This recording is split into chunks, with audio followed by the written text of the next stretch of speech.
ahorita son ya casi las 10 de la mañana. Me levanté, me quedé viendo la chancla, me bañé y ahorita me estoy haciendo un pan francés. Me voy a picar unas fresitas porque voy a ir al bosque con la Cachito y afortunadamente hoy no trabajo, entonces voy a relajarme con la naturaleza. Cambio fuera. Mi special, mi pan francés, quemado, obviamente, con mis fresitas y miel.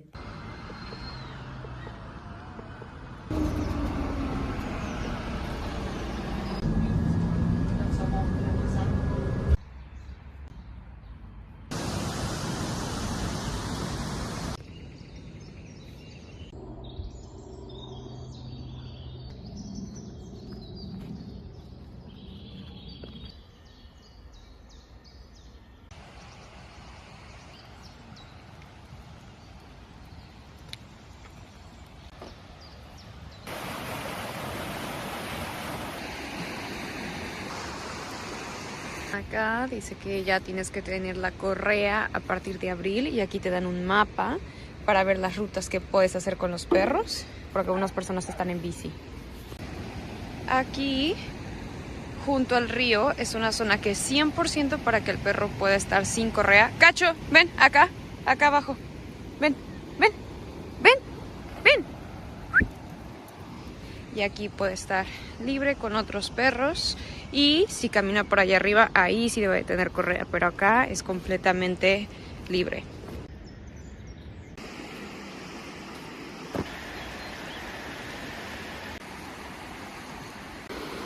Cacho, sentada, sentada, sentada, sentada, sentada, Cacho, sentada.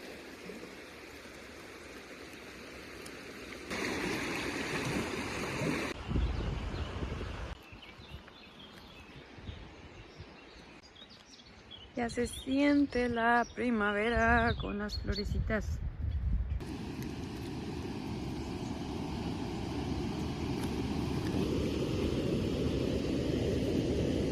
¡Ay, es que es un venado! No seas tramposa. Una venadita. Con que eso es un venado. Porque es la Cacho, no es un... Ya de regreso. Cachito. Ya bien fresca mi Cachito.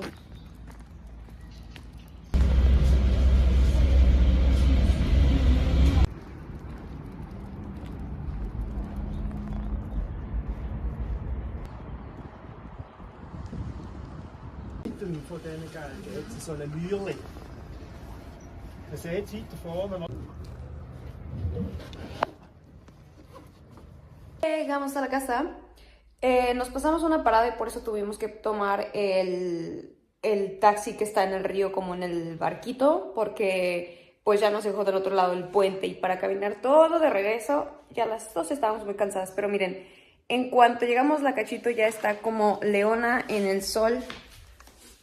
Aquí, como siempre. Y voy a abrir las ventanas, tender la cama porque, pues evidentemente no lo hice antes.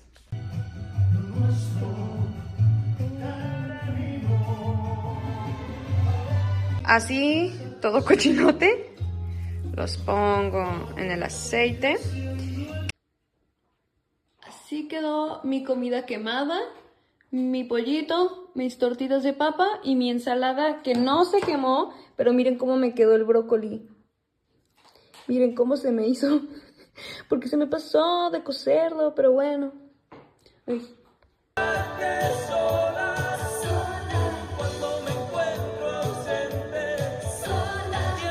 Se me hace muy loco. Ven, o sea, por ejemplo, Oral-B o Colgate. Que en México son como marcas comunes, pues obviamente, ¿no? De higiene bucal y son como, pues, las típicas.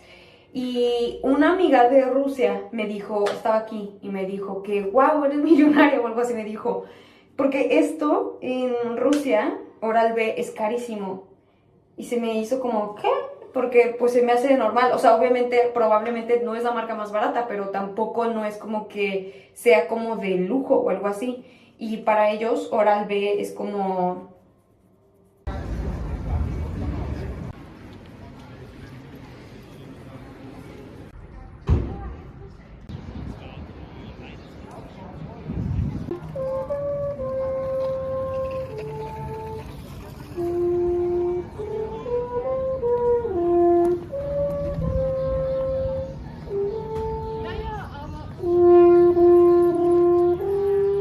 Estuve por todo el centro y absolutamente todo estaba cerrado. Nada más salí pues para nada, porque resulta que se le celebra al conejo este de los huevos y pues varios días va a estar todo cerrado. Mañana voy a trabajar todo el día en la mañana y también en la noche, entonces voy a aprovechar para descansar con mi bebé, porque la Cacho está muy cansada de estar toda la mañana caminando. Y voy a ver una película, porque estoy cansadísima. ¡Cachita! Ya está terminando el día. Voy a sacar los platos de la máquina. Bueno, estoy sacando los platos de la máquina. Voy a hacerme de cenar y voy a preparar unas cosas porque mañana trabajo. También trabajo los siguientes días y luego no tengo mucho tiempo porque trabajo en la mañana y en la noche. Así que mientras les voy a contar algo en lo que acomodo los platos y es que escuchen con el ruidazo. Hagan de cuenta que esto que yo estudié, que ya terminé. ¡Ah! Que pasé los exámenes. Gracias a Dios bendito. Al inicio de meterme a este estudio, yo tenía una idea de lo que era porque yo lo comparé. La carrera en distintos países se llama igual. No porque se llame igual se van a llevar a cabo las mismas actividades y eso no lo tenía tan claro hasta ahora. Por decir, en México, un paramédico es una persona que está en una ambulancia y atiende las emergencias, o sea, en el momento, ¿no? Pues en Suiza, a lo que nosotros le llamamos un paramédico en México, aquí se le llama sanitario. En México, una persona que trabaja en el área sanitaria es la persona que está más en el lado de higiene, que se lleven a cabo los protocolos pues, de higiene en diversas instituciones de salud, ¿no? Porque se llame sanitario, significa que va a ser lo mismo aquí y allá. Bueno, con mi estudio, yo comparé el nombre, entonces yo pensé que sería más o menos algo como en México, ¿no? Entonces, al inicio fue un poquito más, cosas un poco que necesitan las personas cerca, pues de varias cosas, ¿no? Obviamente, o sea, bastantes cosas.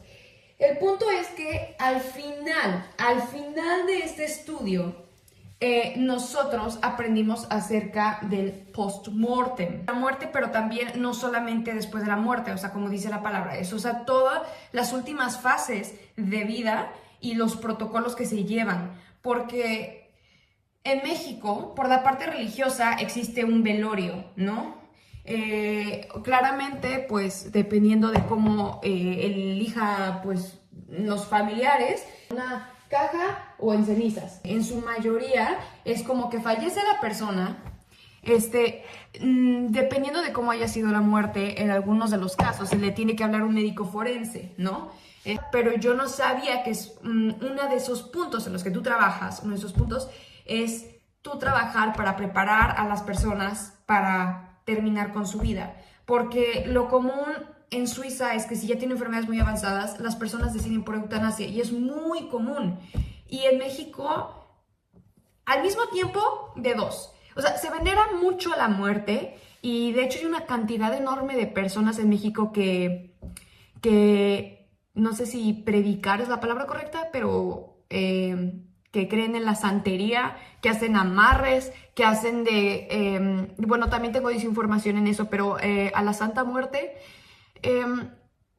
Pero al mismo tiempo, o sea, veneran tanto la muerte, pero tienen tanto miedo a la muerte. No sé, o sea, hay estos dos polos. O sea, no siento que haya un en medio en México. O les da mucho miedo a la muerte, o honran tanto a la muerte. Bueno, entonces, a todo esto, nuevamente por milésima vez, lo que quiero decir es que, bueno, es que les tenía que explicar el contexto, ¿no?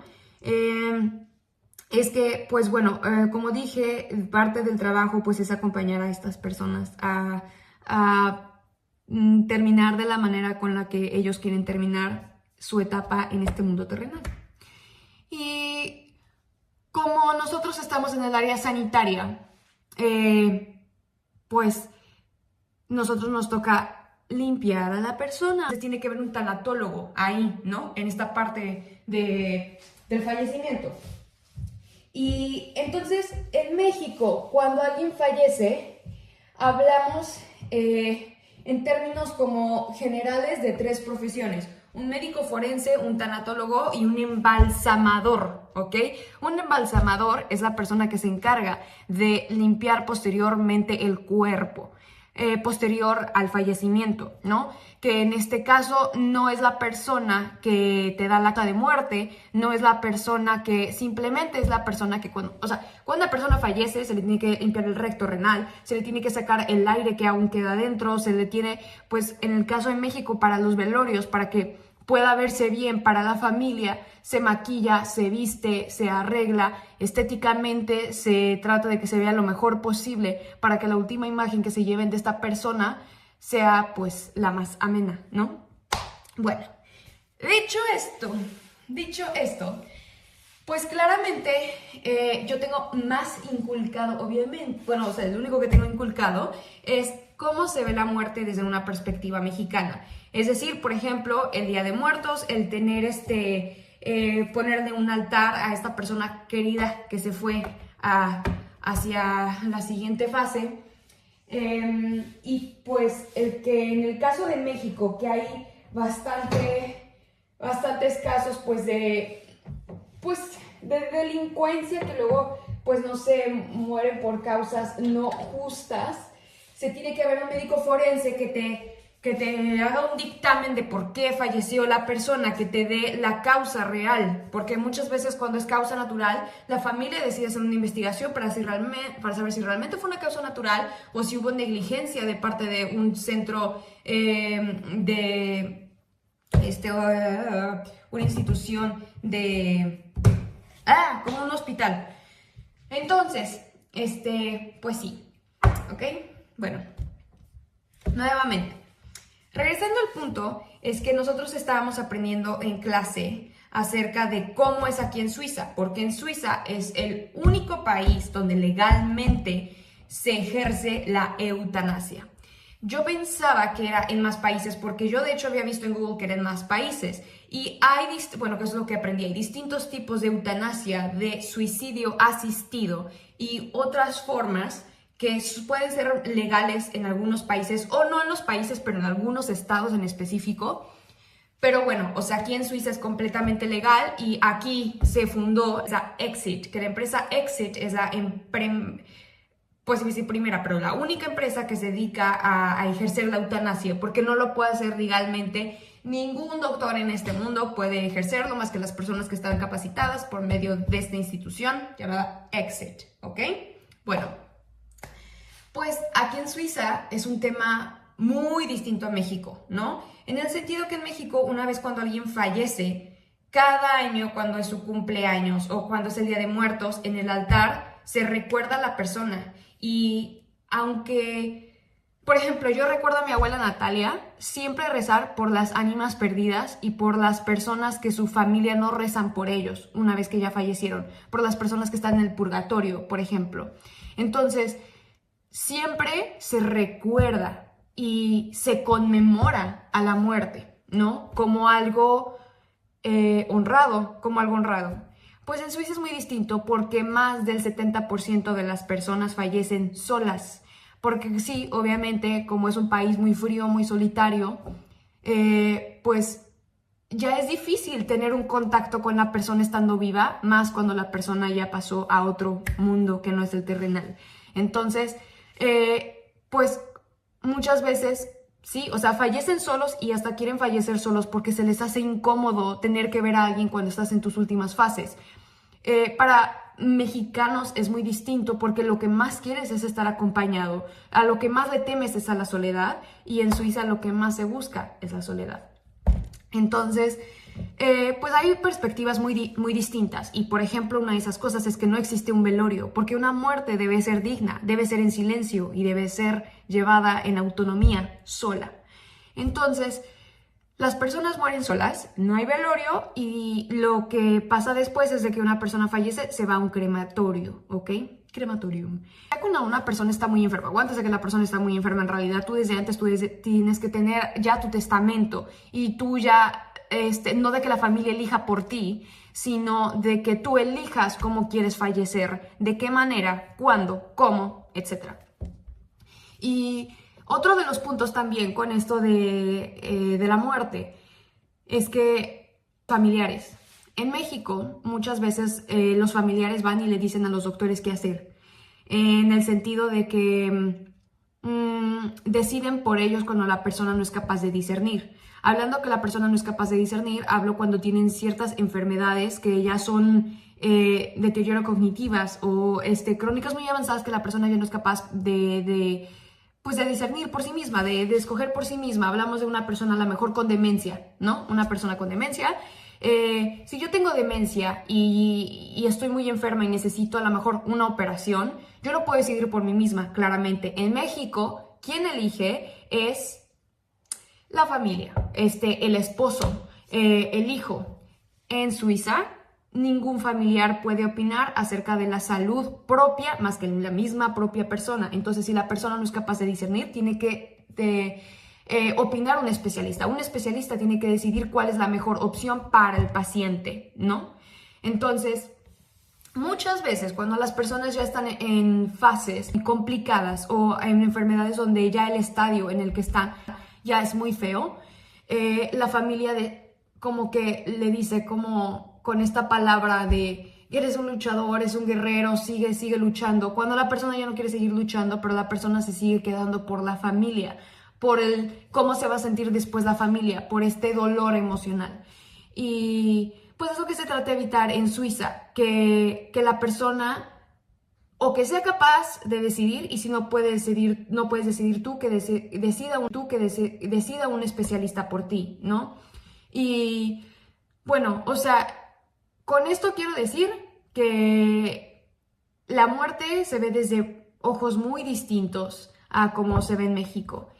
Dicho esto, después de mis 15 minutos de cátedra, es que en mi estudio yo no sabía que yo tenía que ver con eso, porque yo sabía que yo trabajaba en el área geriátrica, o sea, pues sí con personas de la tercera edad, pero yo no sabía que es uno de esos puntos en los que tú trabajas, uno de esos puntos es tú trabajar para preparar a las personas para terminar con su vida, porque lo común en Suiza es que si ya tienen enfermedades muy avanzadas, las personas deciden por eutanasia y es muy común. Y como nosotros estamos en el área sanitaria,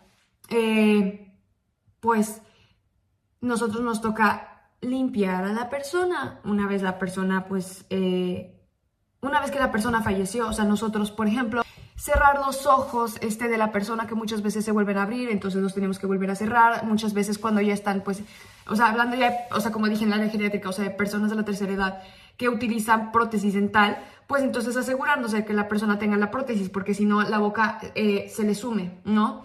Y pues varias cosas que se tienen que hacer, pues los protocolos precisamente que tuvimos que aprender.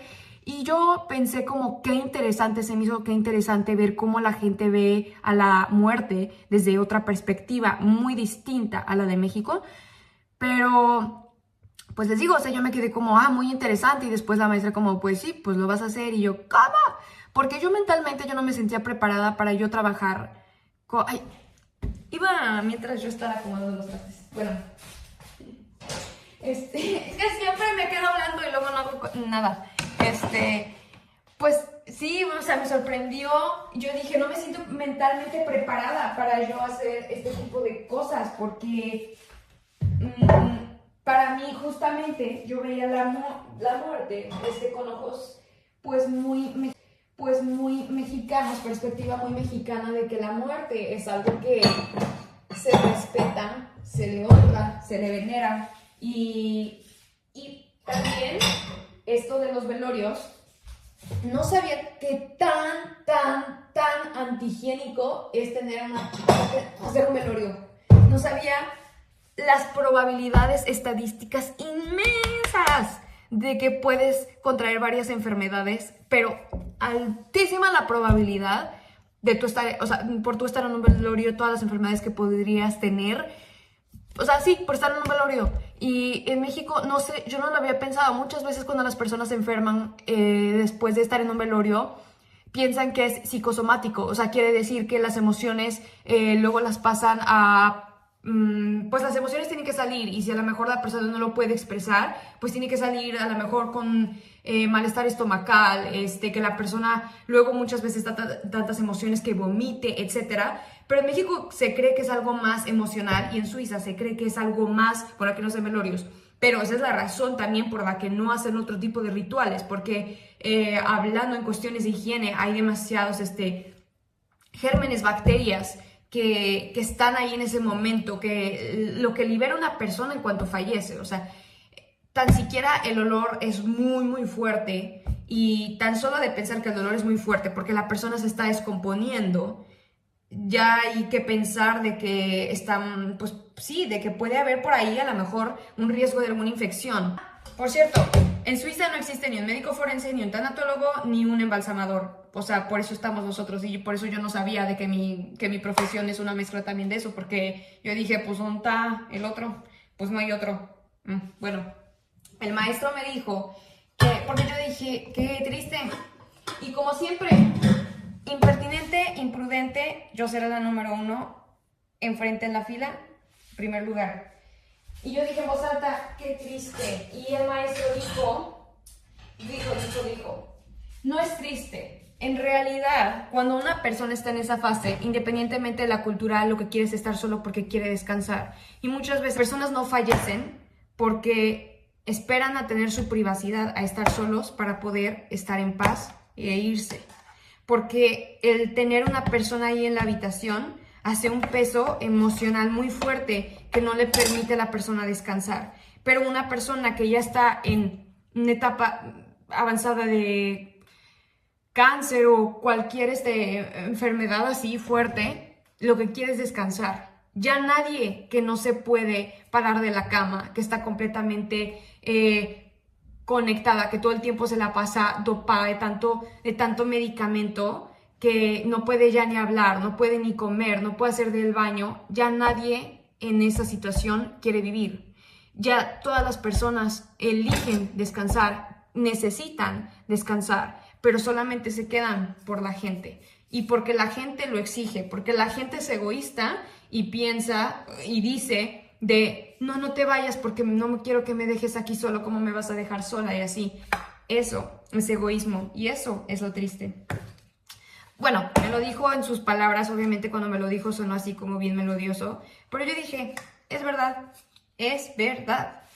Nadie que está en esa situación realmente quiere seguir luchando porque ya no tiene fuerzas para luchar, porque realmente, y sí, o sea, es que en esa última etapa, independientemente de la enfermedad que tengas, sí o sí vas a tener una depresión por las condiciones en las que ya estás viviendo, porque en ese momento tú ya no tienes dignidad, porque alguien más te está cambiando.